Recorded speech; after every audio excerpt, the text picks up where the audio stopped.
السلام علیکم۔ حج مسلمانوں کی عبادت کا ایک اہم رکن ہے۔ اللہ کی راہ میں سفر کرنے سے روحانی تسکین حاصل ہوتی ہے۔ وہ خطرناک جنگل میں سے گزر رہا تھا جو راستہ کولالپور اور پیراننگ کو آپس میں ملاتا تھا۔ ہدایت کے مطابق اس کو دریائے کلاننگ کے ساتھ ساتھ چلتے رہنا تھا۔ آخری موڑ کے قریب اس کی منزل تھی۔ اس کے ذہن میں یہ بات تھی کہ اس کو اپنی آمد کی اطلاع اپنے میزبان کو کر دینا چاہیے تھی۔ جب اس نے اس بات کا ذکر اپنے ایجنٹ سے کیا تو اس نے ایک بھرپور کہکا لگایا۔ اسے معلوم ہے کہ تم آ رہے ہو، بلکہ اس کو اپنی طرف آنے والے ہر مہمان کا پہلے سے پتہ ہوتا ہے۔ اس کی گاڑی فراٹے بھرتی ہوئی جنگل سے گزر رہی تھی۔ کبھی کبھار کوئی جنگلی جانور اسے اپنی گاڑی کی روشنی میں پھدکتا ہوا نظر آتا تھا۔ اس کا ذہن ابھی تک خدشات اور وسوسوں میں گھرا ہوا تھا۔ کبھی اسے خیال آتا کہ وہ صحیح راستے پر جا رہا ہے یا اپنا راستہ تو نہیں بھول گیا، اور اگر وہ راستہ بھول گیا تو کیا ہوگا؟ وہ ملیشیا کے ان گھنے جنگلوں میں کیا کر رہا ہے؟ پروگرام کے مطابق تو اسے اس وقت ٹوکیو جانے والے جہاز میں سوار ہونا چاہیے تھا۔ وہاں پر کچھ دیر انتظار کے بعد اسے واشنگٹن جانے والی فلائٹ لینی تھی، جہاں پر اس کی بیوی جولیا اس کا انتظار کر رہی تھی۔ لیکن نوکری چیز ہی بڑی ظالم ہے۔ بندے کو اس کی خاطر بہت کچھ چھوڑنا پڑتا ہے۔ ابھی وہ خدشات اور وسوسوں میں ہی گھرا ہوا تھا کہ اچانک اس کی گاڑی نے ایک موڑ کاٹا۔ یہ کیا؟ اس کی گاڑی ایک سیاہ گیٹ کے سامنے رک گئی۔ یہ تو بند ہے، اب میں کیا کروں؟ مجھے اپنی آمد کی اطلاع یقیناً اسے بھجوانی چاہیے تھی۔ یہ تمام سوالات اس کے ذہن میں ابھی اٹھ ہی رہے تھے کہ اچانک سیاہ گیٹ آہستگی سے کھلنا شروع ہو گیا۔ جب گیٹ بالکل کھل چکا تو اس نے ایک چھوٹے سے قد کے ملائشین کو دیکھا جسے آگے جانے کا اشارہ کر رہا تھا۔ اب اس کی گاڑی باقاعدہ جنگل میں داخل ہو گئی۔ درختوں کی لمبی شاخیں سڑک کو گھیرے ہوئے تھیں۔ اسے بڑی ہوشیاری اور مہارت سے گاڑی چلانی پڑ رہی تھی۔ سڑک کے ساتھ ساتھ دریائے کلاننگ اپنے جوبن پر تھا۔ اس کا یہ سفر بہت مختصر ثابت ہوا۔ تھوڑا سا فاصلہ طے کرنے کے بعد اس کی منزل اس کے سامنے تھی، جو ایک بڑے کرسمس کیک کی طرح دریائے کلاننگ کے ساتھ کھڑی تھی۔ دیکھنے میں نہ تو یہ محل تھا اور نہ ہی بنگلہ، بلکہ ان دونوں کے درمیان کی کوئی شے تھی، بے حد خوبصورت اور عالیشان۔ اس نے گاڑی روکی۔ ایک ملیشین کہیں سے نمودار ہوا۔ اس نے چاہا کہ ملیشین سے اپنا تعارف کروا دے۔ میرا نام ہاک ہے، مارٹن ہاک۔ شاید مجھے اپنے آنے کی اطلاع کر دینی چاہیے تھی۔ ملیشین نے کوئی جواب نہیں دیا، صرف اتنا پوچھا کہ آپ کا سامان کدھر ہے، اور ڈکی سے سامان نکال کر اسے اپنے پیچھے آنے کا اشارہ کیا۔ اب ہاک ایک وسیع و عریض کمرے میں کھڑا تھا جس میں ایک طرف بستر لگا ہوا تھا۔ کمرے کو بڑی خوبصورتی سے آراستہ کیا گیا تھا، جس کو دیکھ کر میزبان کے ذوق کی داد دینا پڑتی تھی۔ کمرے کے ایک طرف بار موجود تھا جس کی الماری میں سجی شراب کی بوتلیں اسے مدعو کر رہی تھیں۔ ہاک ابھی کمرے کا جائزہ لے رہا تھا کہ ملیشین نے اس کے ہاتھ میں گلاس پکڑا دیا۔ ہاک حیران رہ گیا۔ گلاس میں اس کی پسندیدہ شراب موجود تھی، جس میں موجود سوڈا اور برف تک اس کی پسند کے عین مطابق تھا۔ ڈنر رات 9 بجے سامنے والی ٹیرس پر لگا دیا جائے گا۔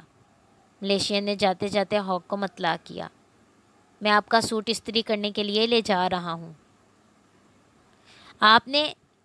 ہاک نے اپنا گلاس ختم کیا اور باتھ روم میں جا گھسا اور خوب نہایا۔ تھکن ختم کرنے کا شاید یہی ایک طریقہ تھا۔ انفارمیشن طاقت ہے، اور میں ہمیشہ طاقت کا ساتھ دیتا ہوں، پریچرڈ نے نیپکن سے اپنا منہ صاف کرتے ہوئے کہا۔ پریچرڈ ایک ادھیڑ عمر کا چھوٹے بالوں والا آدمی تھا۔ اس کے بال ہلکے سے سفید براؤن تھے، جو اس کی بڑھتی ہوئی عمر کی چغالی کھا رہے تھے۔ مارٹن ہاک کو تو پریچرڈ اس گدھ کی طرح نظر آیا جو ہر وقت اپنے شکار کے مرنے کا انتظار کرتا رہتا ہے۔ پریچرڈ کے برعکس ہاک ایک خوبصورت آدمی تھا۔ اس وقت وہ دونوں ایک بڑی میز کے آر پار بیٹھے تھے۔ اس کے سوا وہاں پر کوئی موجود نہ تھا۔ کھانے کے دوران پریچرڈ مسلسل بولتا رہا، جبکہ ہاک صرف ہاں ہوں سے کام چلاتا رہا، کیونکہ ایک تو کھانے نے بے حد لذیذ اور ذائقے دار تھے، اور دوسرا اسے بھوک بھی انتہا لگی ہوئی تھی۔ پریچر نے اپنا چھری کانٹا پلیٹ میں رکھا۔ ایک ملازم کہیں سے نمودار ہوا۔ اس نے پلیٹ اٹھائی اور چلا گیا۔ ہر طرف ایک خاموشی سی چھائی ہوئی تھی، ایک پراسرار خاموشی۔ کبھی کبھار جانوروں کے بولنے کی آواز آتی، ورنہ پورا جنگل خاموش تھا۔ پھر پریچر نے اشارہ کیا۔ ایک لڑکی ٹرالی کو دھکیلتے ہوئے نمودار ہوئی۔ اس نے صرف سیگو، ملائیشیا کی مخصوص لنگی نما اسکرٹ اپنی کمر کے گرد باندھ رکھی تھی۔ اس کا بلائی جسم بالکل آریا تھا۔ اس کا بلائی جسم بالکل اڑیا تھا۔ ہاک نے اسے دیکھا تو دیکھتا ہی رہ گیا۔ لڑکی کا قد تقریباً 5 فٹ کے قریب تھا۔ اس کی جلد چکنی محسوس ہو رہی تھی۔ اس کے جسم کے برعکس یہ اس کا چہرہ تھا جس نے ہاک کو مبہت کر دیا تھا۔ ایک نمکین چہرہ، خوبصورت آنکھیں، پتلے پتلے ہونٹ، چمکیلے بال جو اس کی پشت تک پھیلے ہوئے تھے۔ تم کو نیاک فرانسیسی وسکی پیو گے اور شاید سگار بھی۔ پریچر کی آواز نے ہاک کا سونا سپنا توڑ دیا۔ ہاک نے بمشکل سر ہلایا۔ وہ بدستور لڑکی کی طرف دیکھے جا رہا تھا۔ یہ ایک ایسا چہرہ تھا جو اسے اگلے کئی مہینوں تک یاد رہنے والا تھا۔ لڑکی نے دیا سلائی سے لیمپ جلایا، پھر 3 گلاسوں کو اٹھایا اور انہیں لیمپ پر ہلکا سا گرم کیا۔ پرانی سی بوتل اٹھائی اور کونیاک ان گلاسوں میں انڈیلی۔ ایک گلاس پریچر کے آگے اور ایک ہاک کے آگے رکھا۔ پھر اس نے ایک خوبصورت سا ڈبہ کھولا اور اس میں سے کارلوسی سیگار نکالا، اپنی نرم و نازک ہتھیلی میں دبایا اور پھر ہاک کو پیش کیا۔ ہاک ابھی تک اس کے حسن میں مدہوش تھا۔ اس میں اتنی ہمت نہ تھی کہ ہاتھ بڑھا کر سیگار لے لیتا۔ لڑکی مسکراتی ہوئی اٹھی، اس کے منہ میں سیگار لگایا اور دیا سلائی سے اسے سلگایا۔ ہر طرف سیگار کی خوشبو پھیل گئی، لیکن ہاک کو لڑکی کے جسم سے اٹھنے والی خوشبو سے مسحور لڑکی کے جسم سے اٹھنے والی خوشبو نے مسحور کر رکھا تھا۔ لڑکی اب دوسرا سیگار تیار کر رہی تھی اور ہاک اسے مسلسل گلی کے آوارہ چھوکروں کی طرح دیکھتا چلا جا رہا تھا۔ میوزک سنو گے؟ بیتھون تمہارا پسندیدہ موسیقار۔ پریچر کی آواز نے ہاک کو واپس آنے میں مدد دی۔ اس نے پریچر کی طرف دیکھا جو اس کی کیفیت سے محظوظ ہو رہا تھا۔ یقیناً، ہاک نے اس بات میں سر ہلایا۔ اب ہاک نے کوشش کرنا شروع کی کہ وہ اپنے ہوش میں رہے۔ پریچر نے میوزک چلایا تو ہاک کو محسوس ہوا جیسے دریا میں سے آواز آ رہی ہو۔ پریشانی کی کوئی بات نہیں، میں نے میوزک سسٹم کے ساتھ 800 ووٹ کے اسپیکر نصب کر رکھے ہیں، اس لیے تمہیں آواز گونجتی ہوئی محسوس ہو رہی ہے۔ میں روزانہ کھانے کے بعد میوزک سننا پسند کرتا ہوں۔ میوزک نے ہاک کو اپنے حواس پر قابو پانے میں خاصی مدد دی۔ وہ اگلے 20 منٹ میں بالکل نارمل ہو گیا۔ اب وہ لڑکی اس کے قریب سے بھی گزری تو اسے کچھ محسوس نہ ہوا۔ ہاک نے پہلی دفعہ اس لڑکی کو بغور دیکھا۔ اس لڑکی کی عمر اسے 15-16 برس لگی۔ ایشیائی خواتین کی عمر کے حوالے سے اس کے اندازے اکثر غلط ہی ثابت ہوتے تھے۔ وہ لڑکی کچھ تو چینی لڑکیوں جیسی تھی اور کچھ ملائیشین لڑکیوں جیسی تھی۔ وہ اپنے دل میں خود کو ملامت کر رہا تھا کہ دنیا کی سب سے بڑی خفیہ ایجنسی کارکن ہونے کے باوجود وہ کیسے بہک گیا تھا۔ وہ CIA کا ڈائریکٹر آپریشنز تھا۔ ڈائریکٹر آپریشنز تھا۔ اس مقام تک پہنچنے میں اس کے 30 سال کی ریاضت اور انتھک محنت کا ہاتھ تھا۔ اس نے یہ مقام کسی کی خوشامد کیے بغیر حاصل کیا تھا۔ وہ ذہنی آزادی پر یقین رکھتا تھا اور خود مختار حیثیت میں کام کرنا چاہتا تھا۔ یہ اس کے اندر کے کام کی لگن ہی تھی جس نے اسے پریچر سے ملوایا تھا۔ وہ چاہتا تھا کہ اپنے وطن کی زیادہ سے زیادہ خدمت کرے، امریکہ کی طاقت کا اثر تمام دنیا تک پھیلا دے۔ اس کی خواہش کے مطابق اعلیٰ حکام نے اسے اس بات کی اجازت دے دی تھی کہ وہ امریکہ کے اثر و نفوذ کو بڑھانے میں اپنا کردار نبھائے۔ امریکی مفادات کی نگرانی بھی اس کی سب سے بڑی ذمہ داری تھی۔ دوسرے ڈائریکٹرز کے برعکس جو کہ پارٹیوں میں جانا پسند کرتے تھے، ہاک اس وقت ایشیا کے دورے پر تھا تاکہ اپنے ایجنٹوں سے ملاقات کر سکے۔ یہ اس کے دورے کا اختتام تھا جہاں اس کی موجودہ ایجنٹ نے اسے پریچرڈ سے ملنے کا مشورہ دیا تھا۔ ہاک اگرچہ پریچرڈ سے کبھی نہیں ملا تھا، لیکن دوسرے CIA ایجنٹوں کی طرح اس کے بارے میں خاصی معلومات رکھتا تھا، جو اسے ایک لیجنڈ کے طور پر جانتے تھے۔ پریچرڈ برطانوی نژاد تھا۔ 30 کی دہائی میں سب سے پہلے برٹش وارنٹ آفیسر کی حیثیت سے وہ مشرق وسطیٰ میں نمودار ہوا۔ اس کا کیریئر کبھی عروج اور کبھی زوال کا شکار رہا تھا۔ اگر اس کے ملک کو کامیابی ہوتی تو اس کا مقام بلند ہوتا تھا اور ناکامی کی صورت میں وہ گمنام ہو جاتا تھا۔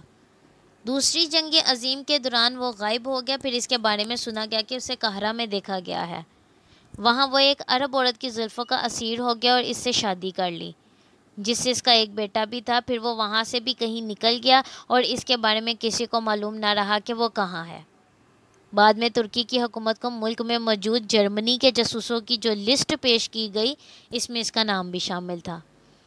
جنگ کے بعد وہ مشرق بعید کے ملکوں میں چلا گیا اور یہاں سے اس پر شبہات کا ایک نیا سلسلہ شروع ہوا۔ ایک اور بات جو اس کے خلاف گئی وہ اس کا ہم جنس پرست نہ ہونا تھا۔ اگر وہ تھوڑی سی بھی ہم جنس پرستی کا مظاہرہ کرتا تو MI6 برطانوی خفیہ ایجنسی میں کسی نمایاں مقام پر ہوتا۔ اسی لیے برطانوی عہدیداروں نے اسے سائگون میں اپنا ایجنٹ مقرر کیا اور یہیں سے اس نے فرانس کے لیے بھی کام کرنا شروع کیا۔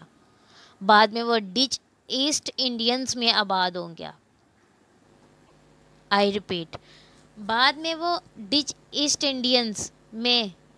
انڈیز میں آباد ہو گیا، جہاں پر باغیوں نے ڈچ حکومت کو شکست دی اور انڈونیشیا کا نام اختیار کیا۔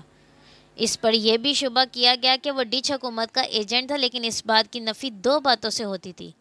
ایک تو یہ کہ وہاں ڈچ حکومت کے خلاف باغی کامیاب ہوئے تھے، دوسرے یہ کہ آزادی کے بعد انڈونیشیا کے صدر سویکارنو نے جنوبی سماٹرا میں ربڑ کا ایک بے حد منفعت بخش کاروبار اسے عنایت کیا تھا۔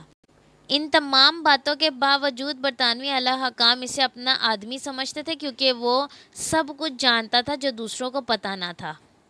وہاں اس نے طویل عرصہ گزارا، پھر وہ جاپان اور تائیوان میں کئی برس رہا، اور کمال کی بات یہ کہ صرف برطانوی خفیہ ایجنسی کے لیے کام کرتا تھا۔ کسی کو بھی اس کے عرب بیوی اور بچے کے بارے میں کچھ معلوم نہیں تھا کہ وہ کہاں ہیں اور کس حال میں ہیں، کیونکہ اس کے بعد ساری زندگی اس نے اکیلے گزاری تھی۔